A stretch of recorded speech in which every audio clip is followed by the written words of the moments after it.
All attendees are in listen-only mode. Well, hello, everyone. Broadcasting live from Loyola University Chicago and the Cleveland Clinic in Cleveland, Ohio. My name is Güliz Barkan. I am the president-elect of the American Society of Cytopathology, and we would like to welcome you to our educational series, weekly educational series on cytology. Today, it's my honor to introduce my very good friend and my colleague, Dr. Chris Noga-Booth, who will be talking about the EBUS-Guided FNAs. A quick introduction to Dr. Booth. She graduated from Loyola University Chicago School of Medicine, and after that, she completed her anatomic and clinical pathology residency training at the Cleveland Clinic, where she served as a chief resident in anatomic pathology. She then completed a cytopathology fellowship at the Allegheny General Hospital in Pittsburgh, in Pennsylvania. So currently, Dr. Booth is an associate professor at the Cleveland Clinic, Lerner College of Medicine, and is the cytopathology co-section head in the Pathology and Laboratory Medicine Institute at Cleveland Clinic. She is very, very active in the cytopathology world, as well as the breast surgical pathology services. And finally, she's the College of American Pathologists Cytopathology Committee Chair and a member of our ASC Executive Board. So thank you for volunteering for this lecture, Dr. Booth. Dr. Barkan, thank you so much. And for all of you who are joining us from out there around the world, thank you for joining us today. A little side note is Dr. Barkan and I first met as cytopathology fellows when we were both doing our fellowship. So we are contemporaries, and it has really been a joy to know her these past, I won't say how many years, but it's been quite a long time now.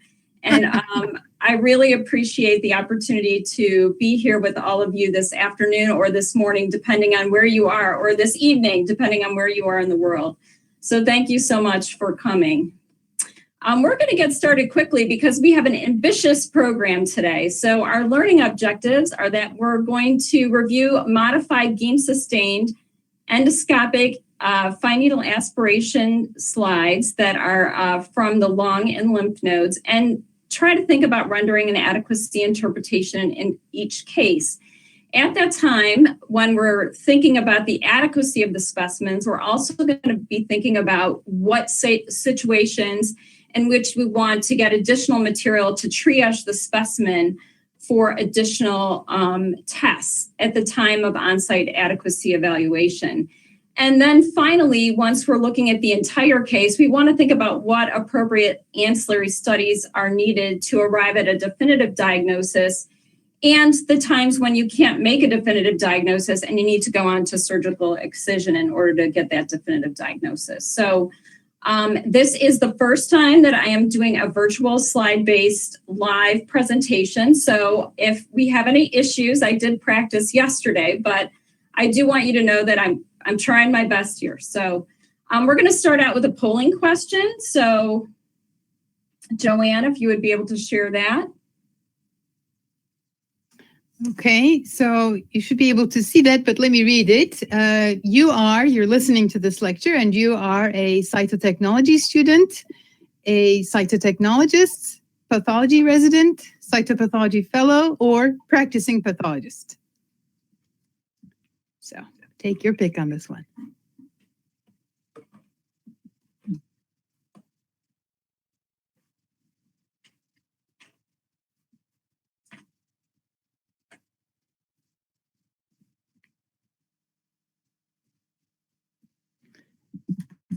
All right, so now Joanne is sharing the poll, and we're seeing that about 7% of you are cytotechnology students, 35% are cytotechnologists, 26% are cytology residents, 8% cytopathology fellows, and 24% practicing pathologists. Thank you for applying. Thank you. So we have a real mix of individuals here today. So I'm going to try to help all of you to learn something, hopefully, and meet your needs. As way of introduction, endobronchial ultrasound-guided FNAs are a very minimally invasive technique for evaluating the mediastinum, staging lung cancer, diagnosing lung nodules, and lymph nodes in patients with mediastinal lymphadenopathy. These have both excellent positive and negative predictive values in the hand of experienced operators. Another technique which we use routinely at the Cleveland Clinic is electromagnetic navigational bronchoscopy, where we're able to get to subpleural lung lesions and very peripheral lung lesions. And the diagnostic yield, and that is a little less than is seen in endobronchial ultrasound-guided FNA, but it still can be quite good in the hands of experienced operators. Back in 2013, the College of American Pathologists Cytopathology Committee did a respiratory cytology practices supplemental questionnaire for participants in the non-gynecological cytology interlaboratory comparison program.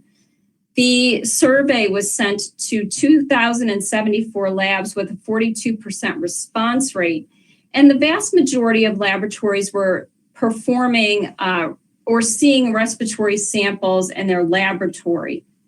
So on the next slide, I'm going to show you, I wanted to know or share with you what the practice of EBUS-FNA, and this was back in 2013, again, published in 2016. So the data is a little bit old by now, but I do want to show you that here at the time, EBUS-FNA intra-procedural adequacy was being performed in over half of the laboratories that responded. And also, and electromagnetic navigational bronchoscopy was being seen in fewer than half of laboratories that did respond. Intraprocedural adequacy in those cases was being performed in about a third of cases. So adequacy is assessed on site in almost half of cases with EBUS-FNA, 11.8% off-site. And you'll notice back in 2013, there was little use of telecytopathology for adequacy assessment. Just as a way of letting you know how we process samples at the Cleveland Clinic. Last year, we did over 1,300 procedures in the course of the year. We do about 25 procedures a week, though not during this pandemic, but we still are seeing patients every day in the EBUS suite. And the way we process our samples is that when an FNA is performed, we'll drop one part of the sample onto a slide and smear the slide. One of those slides becomes air dried and then stained with a modified Giemsa stain. And then the other one is put into alcohol and fixed, and that slide becomes PAP stained.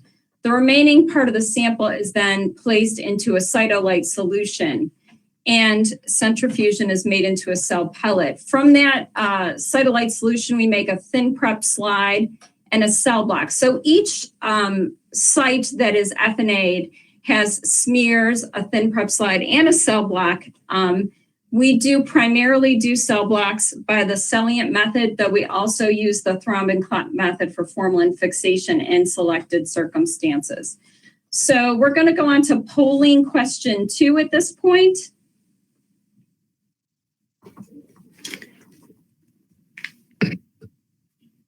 All right, here's our polling question 2.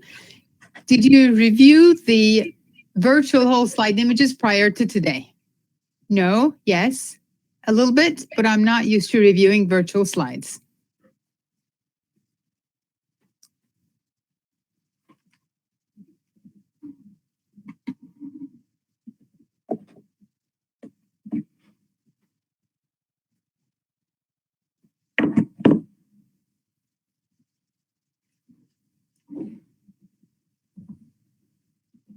All right, Joanne.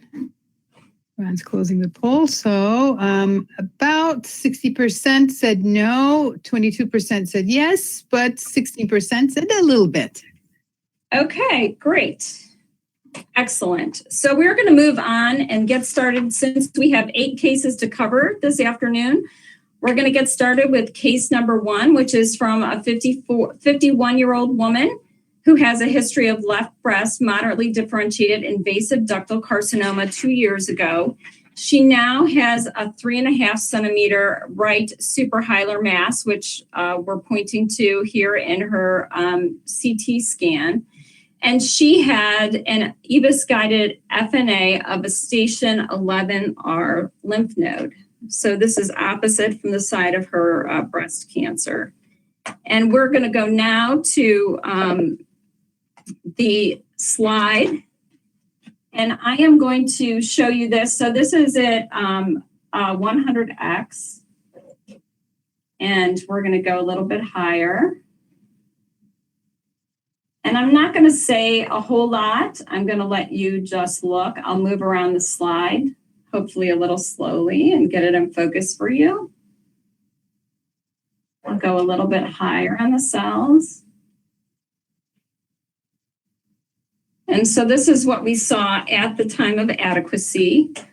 As a way of reference for, especially for our cytotechnology students, always look for the red cells. I always like to say that, look for the red cells in the background as your measuring stick. They should measure about 7 micrometers in greatest dimension. So you can always measure the nuclei that you're looking at in comparison to the red cells in the background. Okay, we are now going to tab to the polling question. So polling question number 3. So polling question number 3 is about this first case. What is your adequacy assessment for case 1? Non-diagnostic, atypical cells present, suspicious for malignancy, positive for malignancy.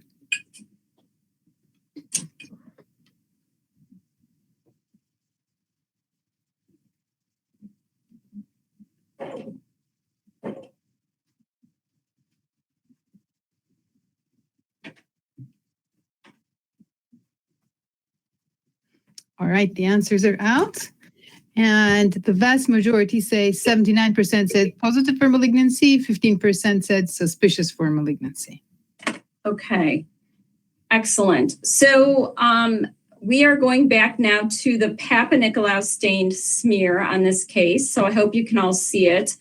And as a reference here, we do have some red cells in the background, and we can see these very large cells here in a cohesive cluster. Also in this particular view, you can see some benign bronchial epithelial cells that have cilia on the end of them. And you can see that even these benign bronchial epithelial cells are much smaller than the malignant population here in the center. So we do have a cohesive cluster. We know about her history of breast cancer 2 years ago. And given that, we typically will perform a thrombin clot cell block, which I'm going to show you right now, on all patients where we have known history of breast cancer. And so this is a thrombin clot cell block. And I'm going to turn down the light a little bit. So hopefully you can see this and it's in focus for you. But we have some of these same cells that we did see in our PAP and Diff Quick Stain slides.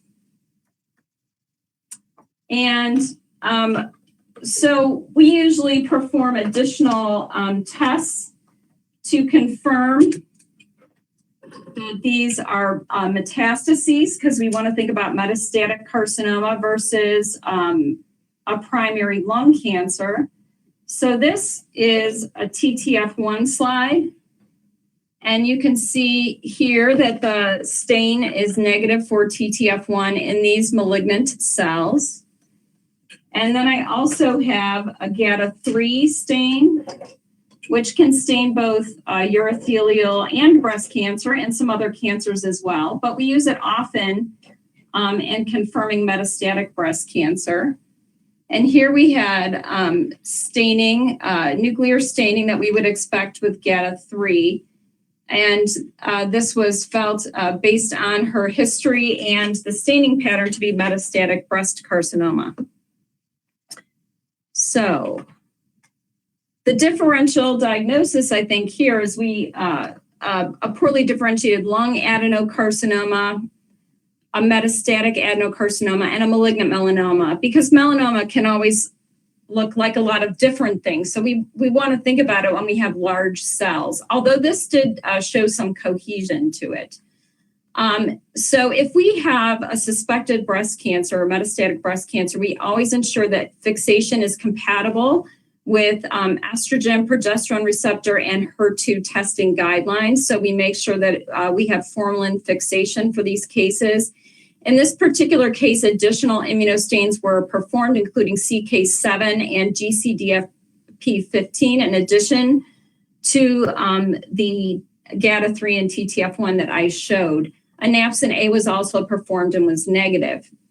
The CK7 is not specific for breast cancer. It will often stain tumors above the diaphragm, so it will also stain lung cancer. So that's not really helpful or specific for breast cancer.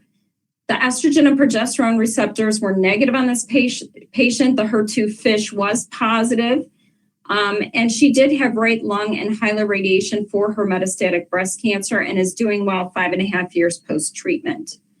So we're going to move quickly on to case number 2. Case 2 is that of a 76-year-old male non-smoker with a history of basal cell carcinomas. In your, if you reviewed the slides in advance, all I did tell you was that there were multiple lung nodules. I didn't tell you he had a history of basal cell cancers. But as you can see here, he has multiple lung nodules that are scattered around this CT scan. And they went for the largest one, which was 13 millimeters and greatest dimension. And this was a right upper lobe lesion. So they're going for the lung lesion. So I am going to show you the slide. Okay.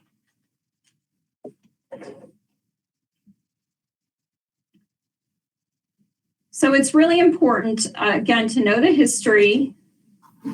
He's got multiple lung lesions. And I'm going to show you some different areas of this slide. Okay.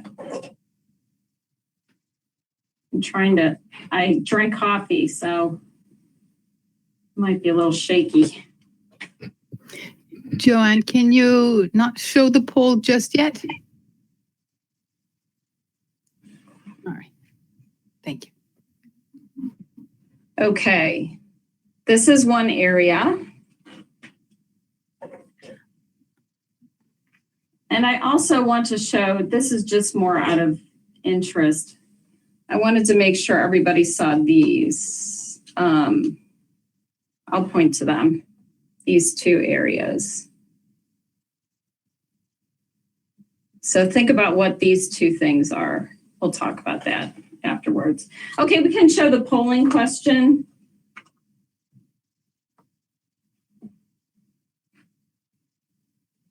Joanne, can you launch the poll for this one? I think poll number 4. Yes, this is an adequacy assessment question as well. Believes I can't relaunch it. I can just share the results.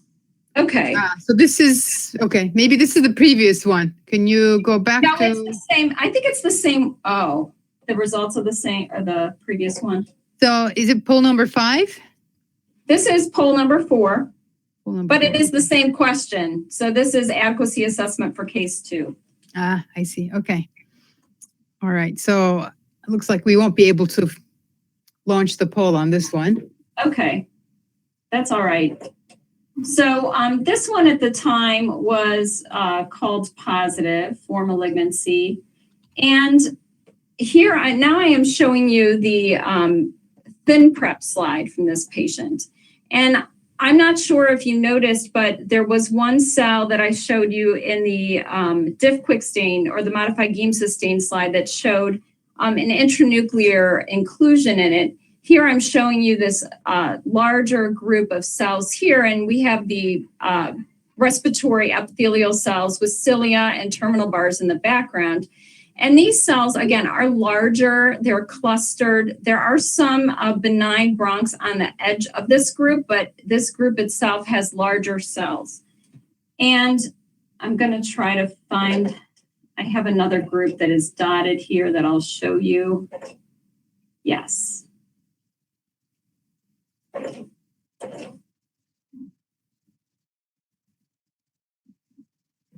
Okay. So cytologically here, we have occasional cells that have very punched out intranuclear cytoplasmic inclusions with this chromatin rim that's kind of lining them. And you can see that the cells are larger than, again, the benign bronchial epithelial cells. They have conspicuous nucleoli that are sort of eccentrically placed. They also have grooves, which is a redundancy of the nuclear membrane, and somewhat pale chromatin here. So we did see that. And then what I was also showing you on the diff-quick stain slide were some dystrophic calcifications. They were somewhat jagged in appearance, but also sort of clear and colorless, and refractile.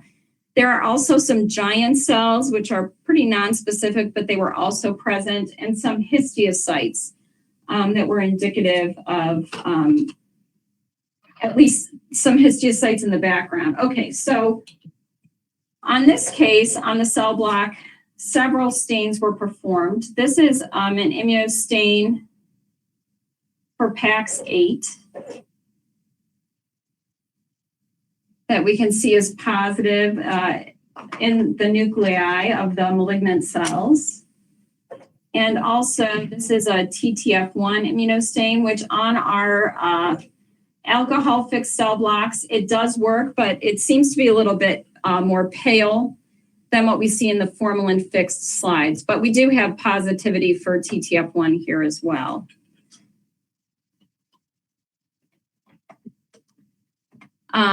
So here, the differential diagnosis includes a well-differentiated lung adenocarcinoma and a metastatic adenocarcinoma, in particularly a papillary thyroid carcinoma. The way the patient presented with multiple nodules spread throughout the lung is more indicative, though not, pathognomonic, for metastatic carcinoma. So you would want to think about metastatic carcinoma in this patient. So also performed on the cell block was thyroglobulin, in addition to TTF1 and PAX8. And this confirmed for us that it was metastatic papillary thyroid carcinoma. The patient did undergo subsequent total thyroidectomy and central neck dissection. And there was a 2.2 centimeter papillary thyroid carcinoma with 4 of 6 positive lymph nodes. The patient also received radioactive iodine treatment, but was refractory to that treatment and was deceased approximately 5 years after diagnosis. So of interest here, we did see more dystrophic-like calcifications. Oftentimes with papillary carcinomas, we see more lamellated, pseumomatous calcifications, which are rounded. But in this case, I went back and could not find pseumomatous calcifications on the diff-quick stain preparation or in the cell block, but I did find those dystrophic calcifications. All right, we're gonna go on to case number 3. We'll keep forging on. So this case is that of a 56-year-old man, non-smoker with a 3-week history of lower back and right upper quadrant abdominal pain. Here you can see the confluent left parahilar mass. He also had adenopathy. He has lytic osseous lesions that they felt were metastatic in nature and a hepatic lesion. And so he had the EBUS-Guided FNA of this left upper lobe parahilar lesion. And so I will show you the slide now. And we're not going to run the poll yet.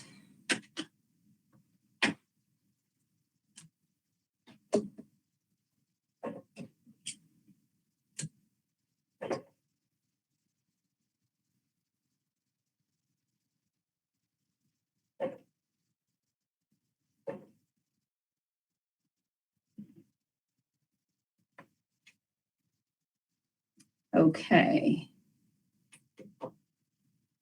So here is an area, and you can see that there are some lymphocytes in the background here. We have the blood, and then we have this population of cells. All right, we can run the poll at this point. All right, here's the poll. For case number 3, you ask the pulmonologist for additional material for. Select one of the below. Culture, flow cytometric analysis, and molecular testing.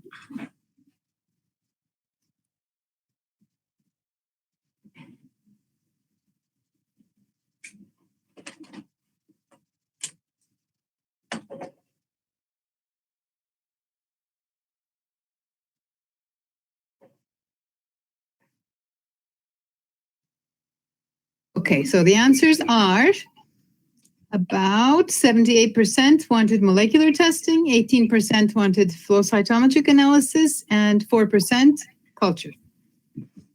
Okay, so thank you. Thank you for running the poll. And the majority got the correct answer. In this case, we would ask for additional material for molecular testing, given that this appears to be an adenocarcinoma.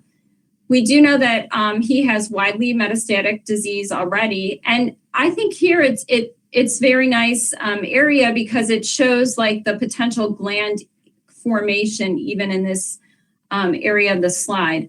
A lot of times adenocarcinomas will also have polarity to the cells. So we see like more columnar type cytoplasm toward one edge of the cell, and then the nucleus is at the opposite end. So oftentimes, that's a cytomorphologic feature that we see. There is a lot of nuclear pleomorphism here as well. I wouldn't say the cells are more on the hypochromatic side, but they have a lot of nuclear membrane irregularities as well. So architecturally, it is setting up like an adenocarcinoma. We would ask for additional material in this case for molecular testing. And I'll just show you the quick, this is the cell block slide, which in this particular case, we also had what appeared to be mucin droplets in the cytoplasm, which I wanted to show. All right, so we'll go back to the presentation now. And so the differential diagnosis here includes a lung adenocarcinoma, so a primary lung adeno, a metastatic adeno. We know he has widely metastatic disease, but we're not sure if that's from a primary lung or if it's coming from somewhere else and going to the lung. And a poorly differentiated squamous cell carcinoma. Though I think sometimes there can be features of adenocarcinoma on the slide. There can be, it's been shown in autopsy series that up to 40% of cases of lung cancer can be heterogeneous in nature. So at times you can see both squamous and glandular differentiation in a non-small cell carcinoma. Also, you could see components of small cell and non-small cell together. So you don't want to stop looking once you find the cancer. You want to keep looking for all facets of the cancer on the slide. So this patient, we did ask for additional material for molecular testing. And as you'll recall, this patient is a non-smoker. He's a 56-year-old never smoker. So those patients are more likely to have mutations when they're investigated. And he was treated with tyrosine kinase inhibitor therapy. EGFR mutated lung adenocarcinomas are more likely to retain their glandular or papillary architecture and have vacuolated cytoplasm than are KRAS mutated tumors. He did have palliative radiation to his cervical spine, but he is deceased 2 years after he was diagnosed. Okay, we'll move on to case number 4.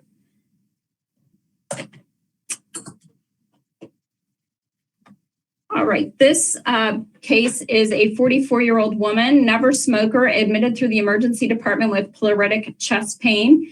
She had no history of an immunocompromised state. They were worried about PE because of her pleuritic chest pain, but they did not find one when they investigated for that. They did, however, find a 1.8 centimeter right lower lobe mass and 2 pleural-based wedge-shaped masses in the right middle lobe. So this is the right lower lobe mass. When I read up further on her CT scan, they did think that the pleural-based wedge-shaped masses were due to infarct. in her case, though they did not find no PEs. So I'm going to show you the slide, the modified Gibbs-Hussein slide now. Oh, okay. And so here's one area, and we're going to go higher on this.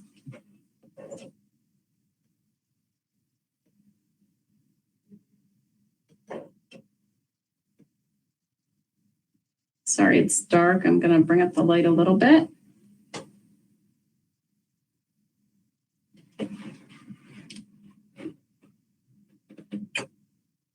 And I'm going to point out something here on the screen. I'm not going to say what they are, but I'm going to just show you these somewhat negative images here. I'm going to point to those.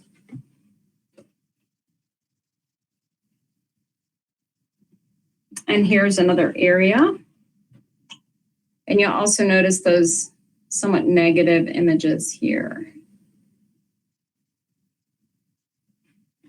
Okay, we are going to go to the poll.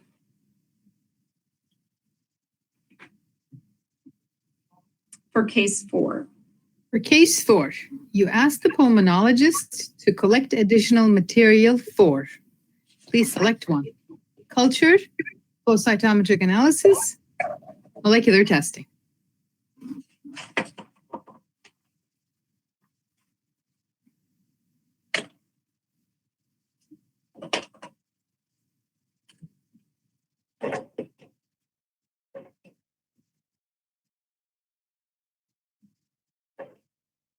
Okay, here we have it. The answers are 74% asked for culture, 5% asked for flow cytometric analysis, and 21% for molecular testing.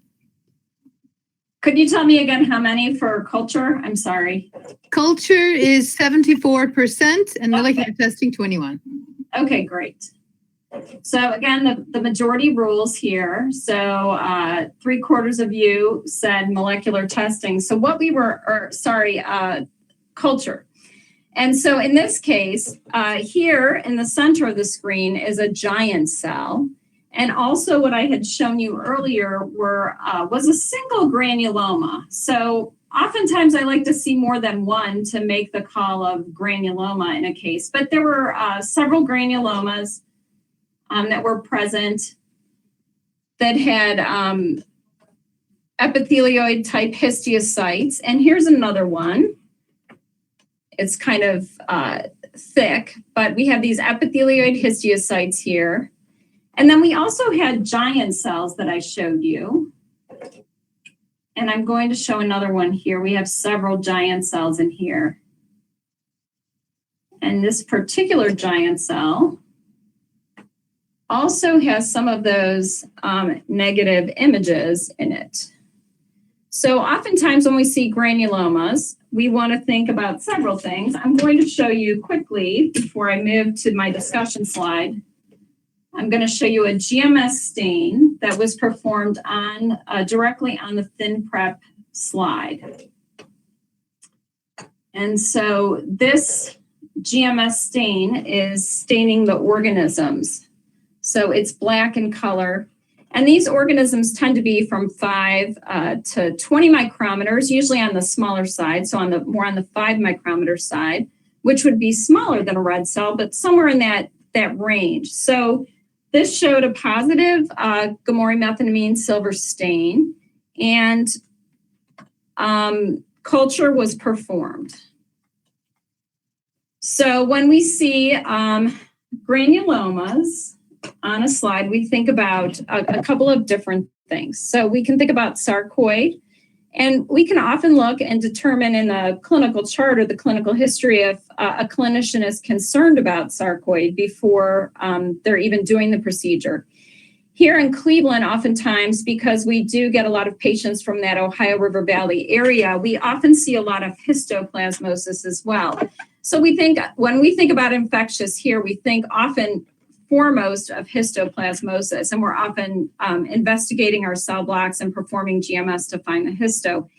In this case, I guess the other thing you want to think about and always be looking for is, could the granulomas be more like a sarcoid-like reaction from a tumor. So the most common tumors that have a sarcoid-like reaction associated with them are Hodgkin lymphoma and squamous cell carcinoma. And so in this case, there were also those negative images that we saw on both the modified Giemsa stain smear and the Pap stain smear. And so cultures were requested, and they were positive for Cryptococcus neoformans. As I mentioned, they can be up to 20 micrometers in greatest dimension. They do have a very thick mucopolysaccharide capsule. And the GMS stains the organisms only, but does not stain the capsule. The capsule can be stained with a couple of different stains, including mucicarmine or Alcian blue PAS.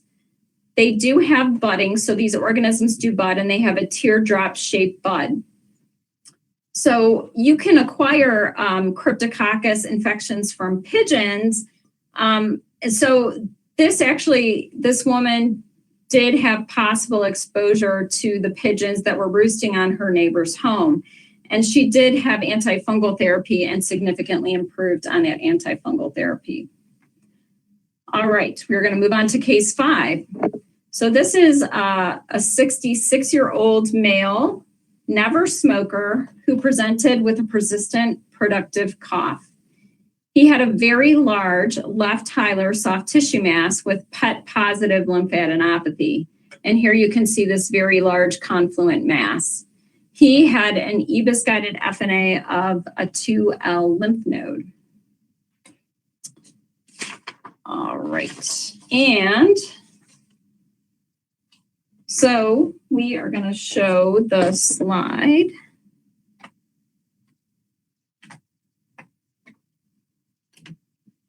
From this patient.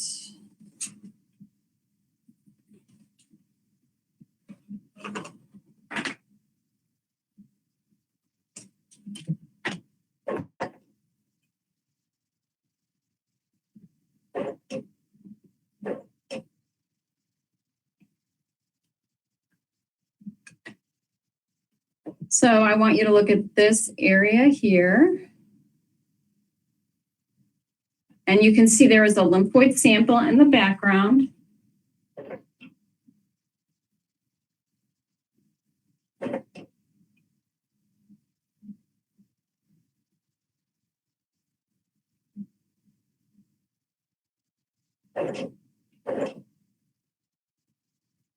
And here's another area that I want you to observe. So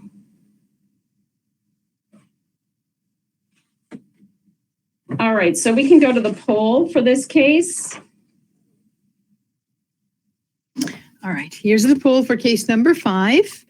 What is your adequacy assessment for case 5? Lymphoid sample with granulomas, atypical cells present, suspicious for malignancy, positive for malignancy.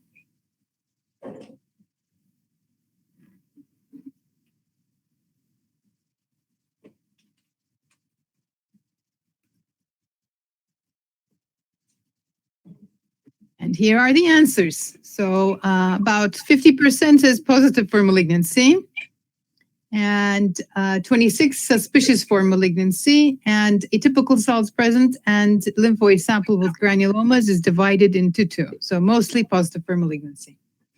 Okay, let me tell you that this is a great case because I showed you what I wanted you to see. But I will tell you that this was initially signed out as lymphoid sample with granulomas.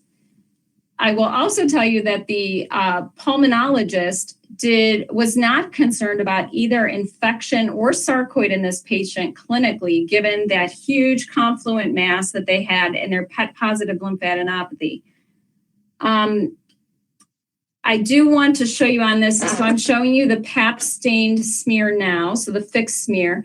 And this shows multiple granulomas, as you'll see. So these kind of loose clusters of epithelioid histiocytes, and they have that somewhat footprint shape, very pale chromatin, and haphazard arrangement.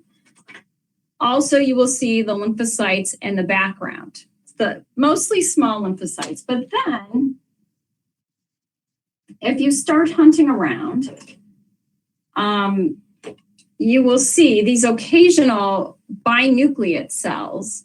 And then I also showed you on the Diff-Quick stain that more popcorn-like single atypical cell.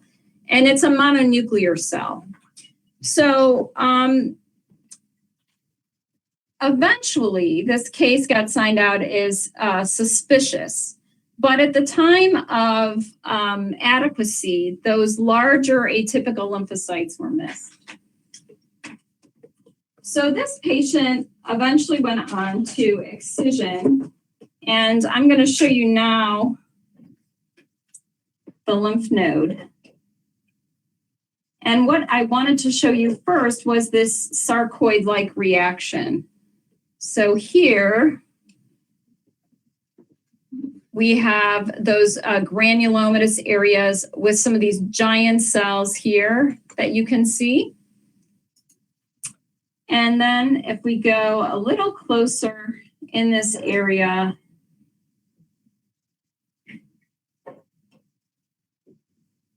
we will see the same large atypical. Let me just brighten the light here a little bit for you.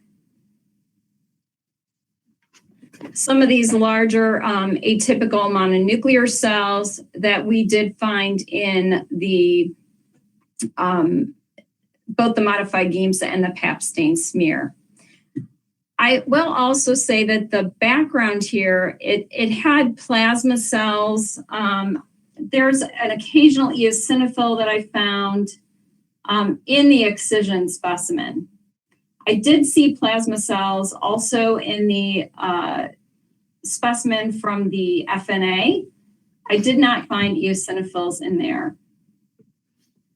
So this is an immunostain that was performed for CD30 on this case on the excision sample. And you're going to see the membranous staining pattern of those larger atypical mononuclear cells here. And this is an EBUS, so chromogenic in situ hybridization slide. And you can see the blue chromogen staining, again, those larger atypical lymphoid cells in the area that I was showing you under the H&E. So,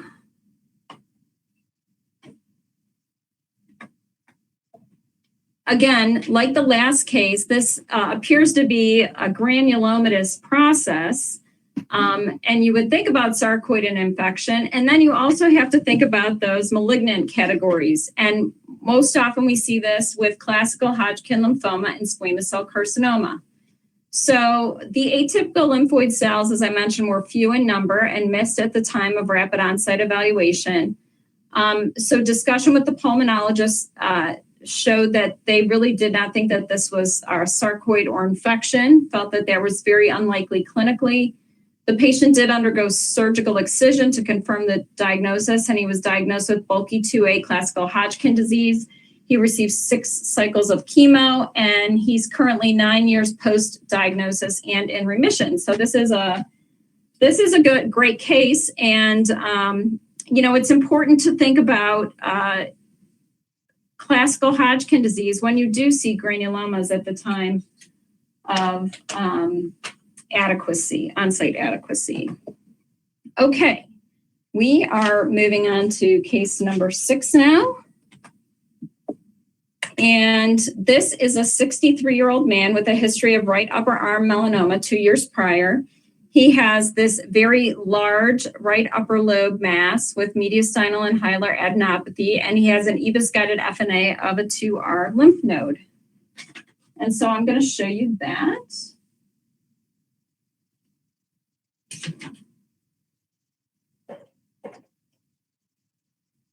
I should mention that when we go to our EBUS procedures, we typically go with our cytotechnologists or our fellows.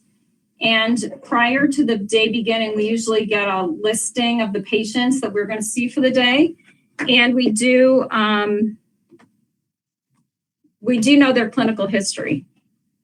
and imaging before we go on the procedure. So this is what we saw on this particular slide.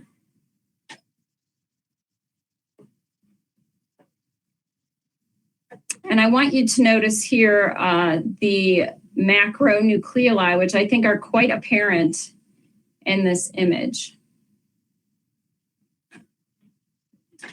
Okay, we can go to the polling question now. All right. So the polling question is, what additional testing should be performed for this case? Please select one. ALK, BRAF, EGFR, PDL1.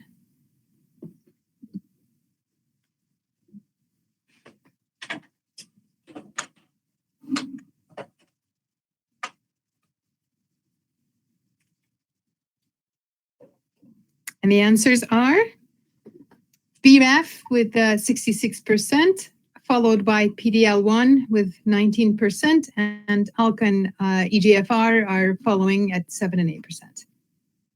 Okay, great.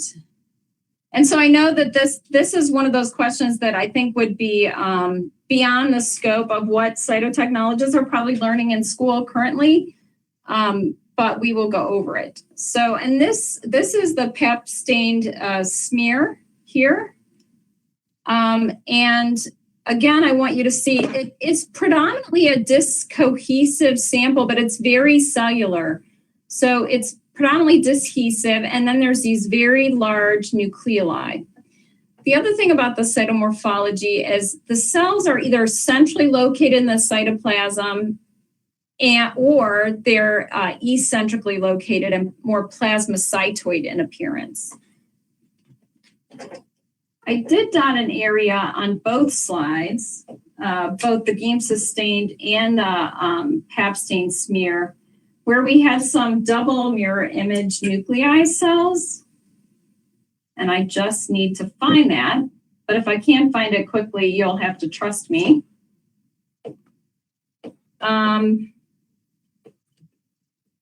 Okay.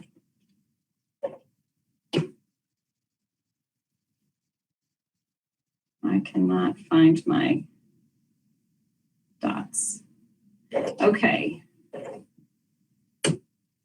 But occasionally some of the cells are larger.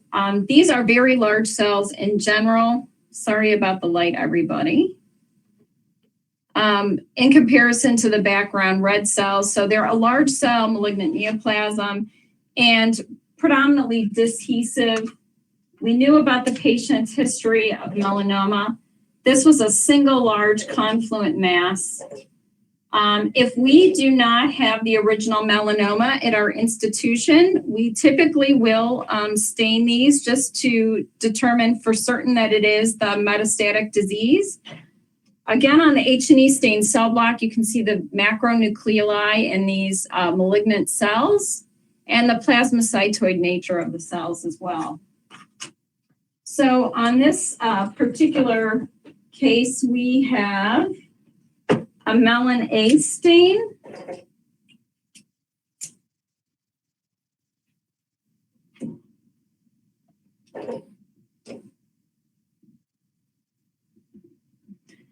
That we can see is positive in the cytoplasm of this malignant cell population.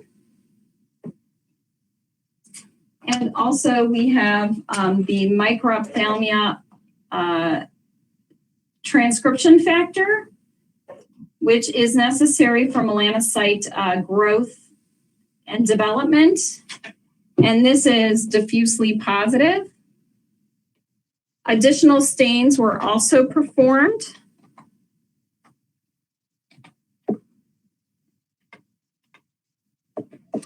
And so the differential here was a poorly differentiated non-small cell, a malignant melanoma, and less likely an anaplastic large cell lymphoma, mostly because of the discohesive nature and the large cell size.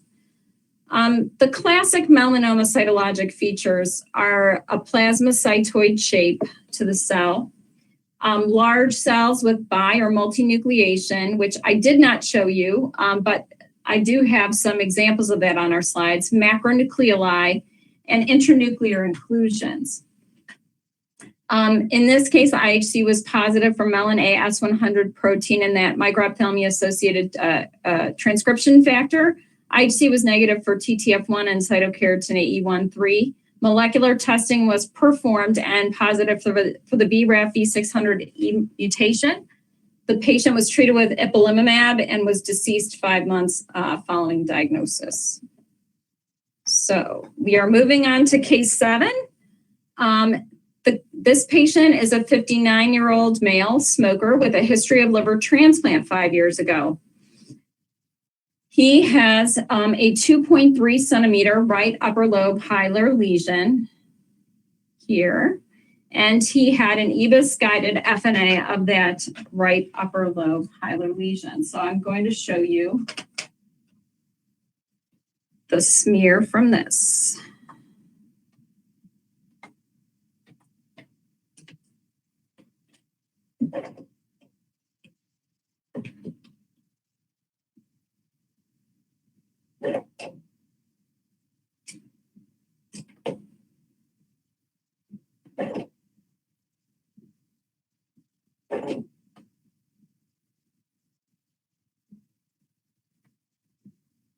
So this is one area.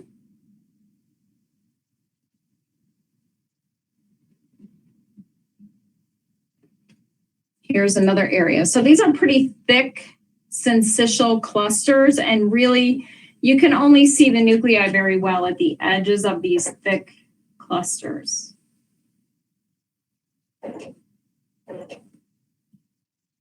So maybe we can start the poll as I finish showing these cells.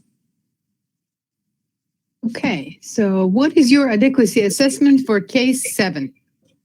Non-diagnostic, atypical cells present, suspicious for malignancy, and positive for malignancy.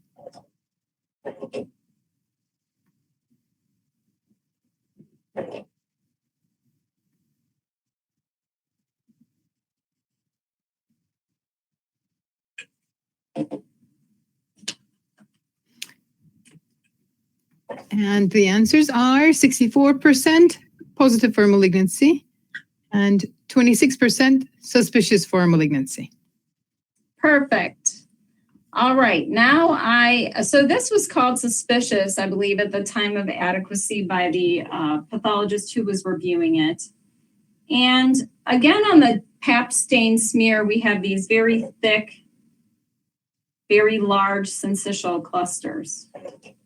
Also, since I've talked about this in 2 other cases, we didn't have an area with granulomatous inflammation adjacent to some of these larger atypical cells. So I'm going to show you here. We have a couple of the dark atypical cells, and immediately adjacent, we have this granulomatous inflammation. So I think there's sarcoid-like reaction in this particular instance as well. So here are some more of those very large, thick syncytial clusters. If we go a little closer, you're going to see also that the cells are a little bit more spindled than we've seen in other cases, and they seem to be sort of streaming with each other and spindly. I'm going to show you an area on the thin prep slide.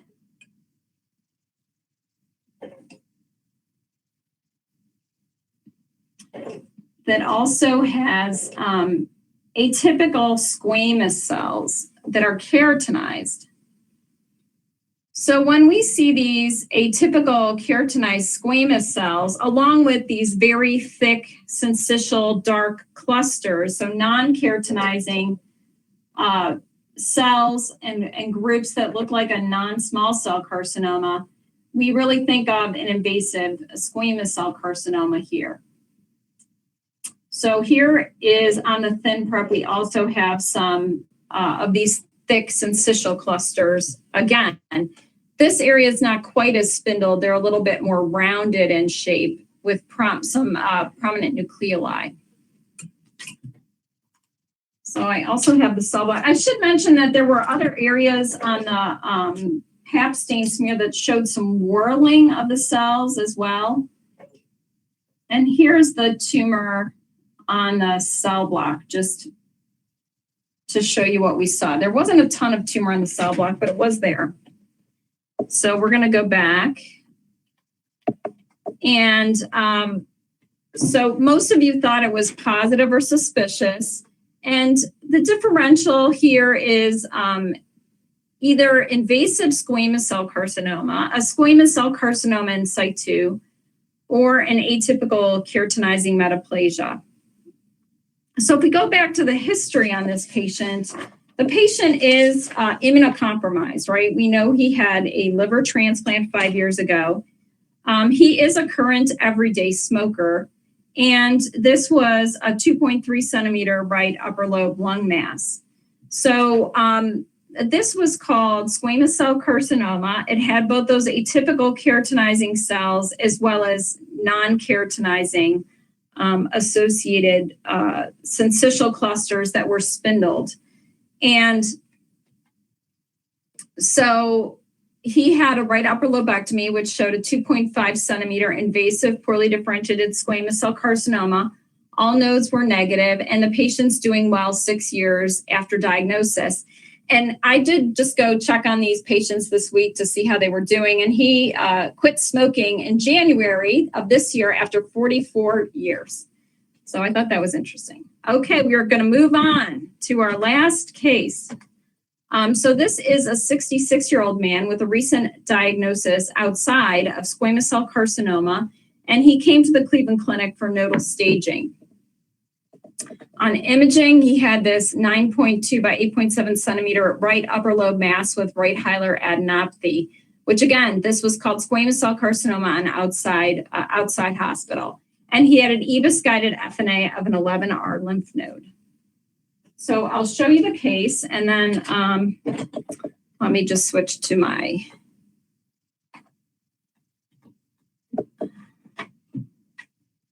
get this in focus for you. So there's some benign bronchial epithelial cells.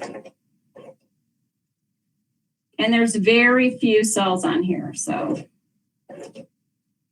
I'm going to show you what we saw.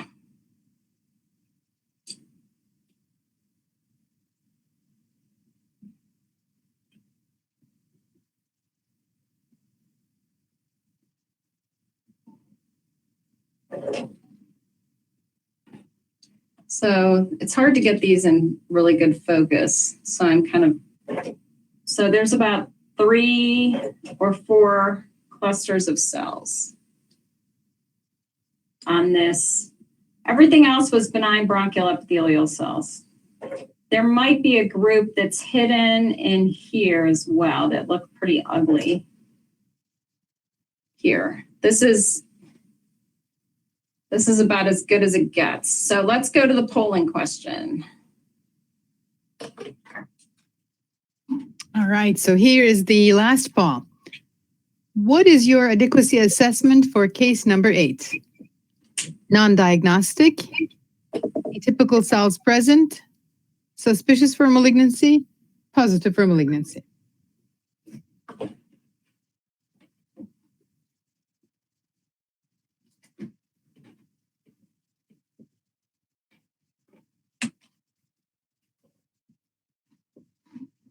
And here are the answers. Positive for malignancy is 41%, followed by suspicious for malignancy, 34%, followed by atypical cells present, which is 23%, and non-diagnostic at 2%. Great. So this case had several passes, and each pass just had a few cells on it. Now, looking at it retrospectively, I think those are malignant cells. But prospectively, when you're in the adequacy suite, we try to be a little bit more conservative, in particular when there's just a few clusters. And even if we think they're malignant and we know we need more, we may just go to suspicious. If I were a cytotech where you're only rendering an adequacy, saying it's adequate or it's not, in that case, I would probably say it was inadequate just so that I could get more material.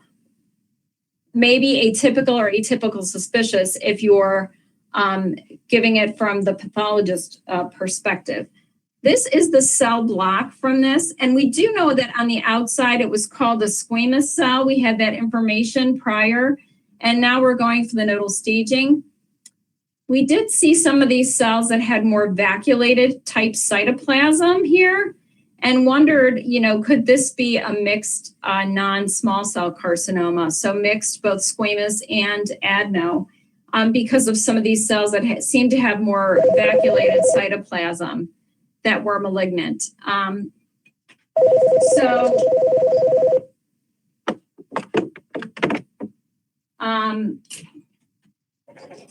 We did several immunostains on this case, and this is a P63 immunostain, which you see staining the nuclei.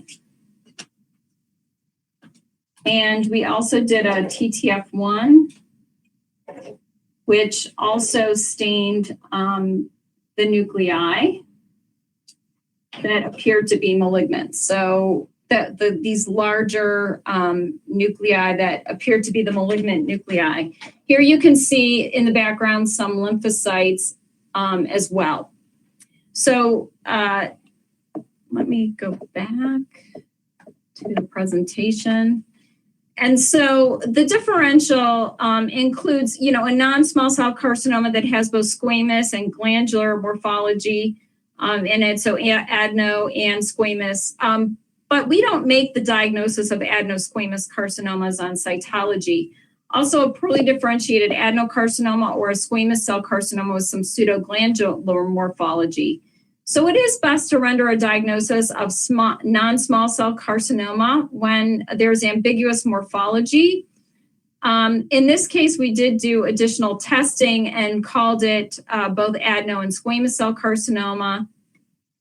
There was also napsin A positivity and P40 positivity. And so we had 4 different immunostains that were performed. Because it was a non-small cell carcinoma with both squamous and glandular differentiation, the molecular testing was performed and showed an ALK translocation. He did progress on chemotherapy with adrenal and brain metastasis. He had palliative radiation to his chest wall and right upper lobe mass, and he was then transferred to hospice. And so, in summary, it's important to review pertinent clinical history and imaging prior to EBUS procedures. It's important to determine the specimen adequacy and triage the specimen for additional appropriate testing during rapid on-site evaluation. You may need additional ancillary studies for definitive diagnosis, and sometimes you may just need to have the patient go to surgical excision to make that final diagnosis when you do not have enough material to work it up further. So thank you so much for attending today. If you have questions, you're welcome to email me. My email address is here. And then finally, on my last slide, for those who are on today, this is going to be my last slide, and it will be up on the archived site at the ASC eventually. But it will show you how you can go to our slide depot at the Cleveland Clinic and review these. We will be putting up all the additional slides that go with the case. So in addition to the modified Guim sustained rapid on-site slides, we will have the cell blocks, we will have the pap stain smears up there, the thin preps. And so you can see all the slides for the case and review those later. So thank you so much for coming. I really appreciate it and would be happy to entertain any questions now, though I do know we're past the hour. Well, thank you very much for this fantastic review of EBUS FNAs, and I applaud you for being able to juggle both the slides and the PowerPoint at the same time. For those of you listening, this actually isn't as easy as it as Dr. Booth made it look. So there's a lot of technical issues there, but she did a fabulous job. And also, it was very nice to have the real-life review of EBUSs. Those of you who are in training, this is what we see in the trenches. This is what you are exposed to, and you have to make an immediate decision about, what is your diagnosis and what do you need to do? How do you triage this? So there are a couple of questions. I know we're past the hour, but there are a couple of questions that I'd like to ask to you from some of our participants. So here's question number one. So earlier in your session, you said you were making the smears as well as the thin preps and the cell blocks. So the question is, why do a thin prep in addition to cell block and the smears? Is this a protocol? So we actually do perform testing on some of our thin prep smears or thin prep slides. When we have an ALK, we do the ALK testing on the thin prep slide. We have also previously validated HER2 FISH testing on the thin prep slide. I did show you a case where we used a thin prep slide to do GMS staining. We also will occasionally, when we don't have material in the cell block, but we have some on the slide, we will do additional stains we'll use the cell transfer technique and cut the slide into a pie, like 4, and we can do 4 different stains using cell transfer. We have, confirmed small cell carcinoma that way, depending on the case. So we do get a thin prep slide on each of our cases as well. Okay. But when you do your stains in general, do you perform it on the cell block? Generally, yes. Okay. First, we would perform it on the cell block. And occasionally, and I know this is a topic for another time, but occasionally we will also have the biopsy performed, which gets signed out by our pulmonary pathologist. So we try not to reduplicate stains. So if they've sometimes ordered the stain, we will correlate our cyto with their surgical biopsy. Though sometimes we do get different diagnoses depending on what material we got. Yeah. So. In terms of the collection media, I see a couple of participants asking questions around this. What do you collect your FNAs in? And if it's cytolite, does it ever create any issues in terms of validation with the immunohistochemical stains? We've validated our stains on our salient cell blocks, so we do collect into cytolite or preserve it. Okay. And so if it's validated, then there probably aren't any issues with that then. Okay. No, if we have validated stains, we sign out those cases as having been validated. If we use any stain that's not validated, we have those, that's in our report as well. And for molecular testing, collection of material and preserved site is also okay, I assume? Yes, we perform it off. Yeah, we have publications from the Cleveland Clinic out on that. So I'd be happy to share those. Okay, all right. Another question is, how much do you put on the rose smear when the EBUS pass contains a lot of blood? I'm sorry? It's more of a practical question, but an excellent question. Could you repeat the question? So the question is, you're on site and the tech gave you the needle and there's a lot of blood. So how much do you put? Do you put a tiny little drop or do you smear the entire blood? How much do you put on the rose smear as opposed to the cell block? Well, it depends. So I'm typically not in the room making those decisions. But we've worked with our cyto. So the cytotechs are normally in the room when this is occurring, and they're helping get the slides prepared. So usually a single drop or 2 drops will go on the slide, and the remaining will be put into the cytolite. And then the slide is smeared, half goes into alcohol for fixation and pap staining, and then the other, it becomes air dried. So we try not to put too much material so that the slides will dry in a timely fashion. Now there's a couple of questions on adequacy, and I'll read an example of one of those questions. So the question reads, our pulmonologists are using EBUS for staging lung cancer. What do you use to determine adequacy when a lymph node is sampled? Our concern is to sign out the lymph node as negative for malignant cells if the lymph node is not adequately sampled. How do you handle this EBUS sampling of lymph nodes for adequacy in your diagnosis and comment? So essentially, what is your diagnostic criteria and how do you how do you verbalize this? Okay, so there is also literature out on this, and I would say that if our pulmonologists want to see at least 2 to 3 lymphoid samples, so if we find that we see a lymphoid sample on the slide, we will let them know, and they will go to different areas of that lymph node and sample other areas to get. And if we don't see, it also depends on, okay, so they have criteria for size when they're sampling. So it has to be a certain size for them to sample it to begin with. And then they often, we discuss back and forth, like if they're suspicious that this is a positive lymph node, if they think it's positive and we're calling it lymphoid and not calling it positive, they're going to keep going back and sampling it till they're satisfied that they've sampled it enough for them to feel like they've gotten around the lymph node enough to get an adequate sample. That being said, so they're correlating with our interpretation. So if we call it lymphoid at the time, if they think it's a positive node, they're going to keep going back and seeing if they can get additional material to get to positive, because not always is the node entirely replaced by tumor. We cannot... So if we get multiple passes of a lymphoid sample and there's no tumor in it, we're going to sign that out as a benign lymphoid sample on the final diagnosis.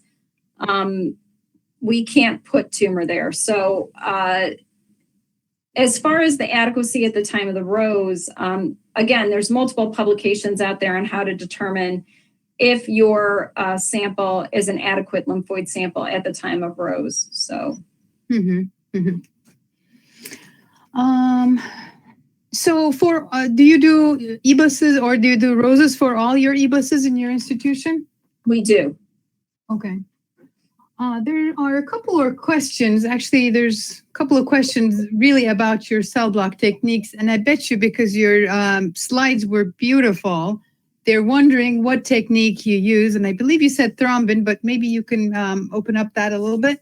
Sure. We use the salient cell block technique, and that's our primary method of performing the cell block. In any patient that we know has a history of breast cancer, we usually prep those with a thrombin clot so that they are formalin fixed. Okay.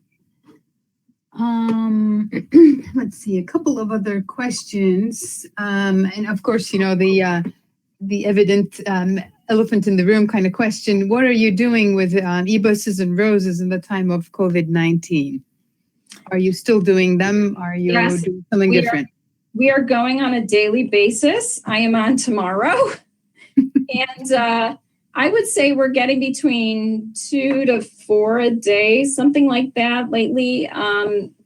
The way we've handled it is all of our EBUS, we have 3 rooms that they occur in. And so we sit in the middle of the area and the 3 rooms will rotate. So on days when you get 9 or 10 or 12, you're sitting in the middle and you're looking at all the cases. But they're negative pressure rooms that were set up that way. Everyone inside is in an N95 or a respirator.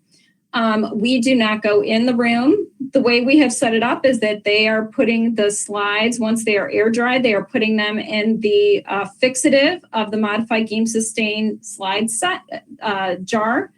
And they are sitting for a minute in there because that has very high ethanol levels in it or alcohol levels in it. So they're sitting in that jar for a minute, then they come outside and they get stained with the remainder. And we have PPE on outside, but we do not have N95 masks. We just have regular masks and gloves. And we sit outside the room with the cytotech. And the patients are getting, most of our patients are tested for COVID prior to their EBUS. If we know they are COVID positive, they're actually going through recovery in the negative pressure room. So most patients we're knowing now if they're due to the rapid COVID test, we're knowing their COVID test results prior to the EBUS, but not always. Mm-hmm. Seems like you have a very nice setup that you have information beforehand and you have PPEs in a negative pressure room and you don't have to aerosolize. So Yeah. that's a very nice setup that you have.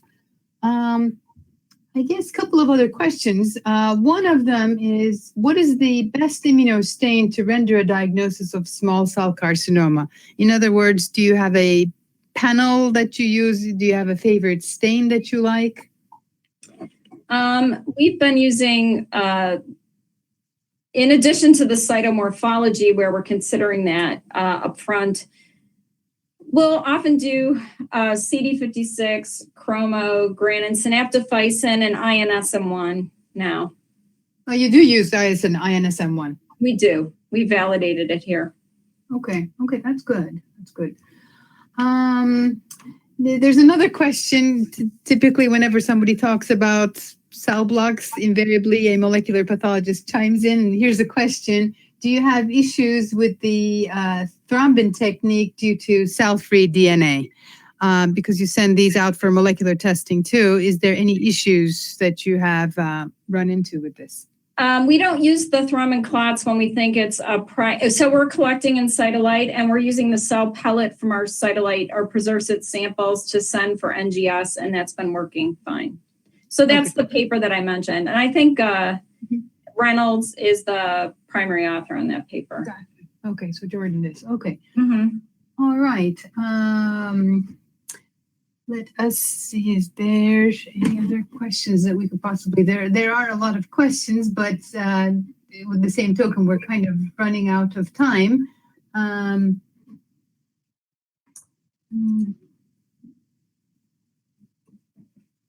There's a question about the biomarkers, the ER, PR, and HER2/neu, since they're very regulated, I should say, in breast pathology.